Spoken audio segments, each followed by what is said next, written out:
Little Red Riding Hood happily agreed and set off on her journey. She wore a beautiful red cloak with a hood, which is why everyone called her Little Red Riding Hood. As she walked through the forest, she hummed a cheerful tune. Unbeknownst to Little Red Riding Hood, there was a cunning wolf who lived in the same forest. The wolf had heard about the little girl's errand and hatched a plan to trick her. The wolf took a shortcut and arrived at the grandmother's house before Little Red Riding Hood. He knocked on the door and pretended to be the little girl. "Grandmother, it's me, Little Red Riding Hood. I brought you some treats," the wolf said, imitating the girl's voice. The unsuspecting grandmother, who had poor eyesight, called out, "Come in, my dear." The wolf entered the house and quickly gobbled up the grandmother, leaving only her close behind. A short while later, Little Red Riding Hood reached her grandmother's house.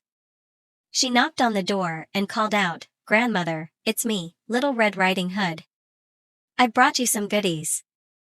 The wolf, still disguised as the grandmother, replied, "Come in, my dear."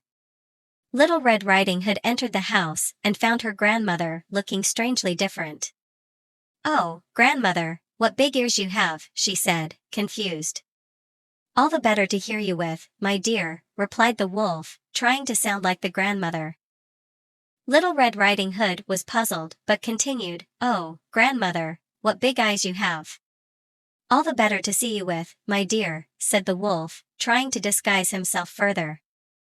Little Red Riding Hood grew even more suspicious and asked, "Oh, grandmother, what big teeth you have." "All the better to eat you with," growled the wolf, revealing his true intentions and leaping towards Little Red Riding Hood.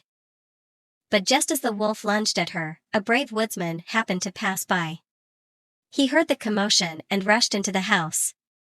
The woodsman quickly grabbed his axe and with a swift swing, he rescued Little Red Riding Hood from the wolf's clutches. The wolf scampered away, defeated. Little Red Riding Hood and her grandmother embraced, grateful to be safe. From that day on, they were more cautious when it came to trusting strangers, especially cunning wolves. And so, Little Red Riding Hood learned an important lesson about the dangers that can lurk in the forest and the importance of being vigilant. She cherished the memory of the brave woodsman who had come to her rescue and would always remember the day she outsmarted the big, bad wolf.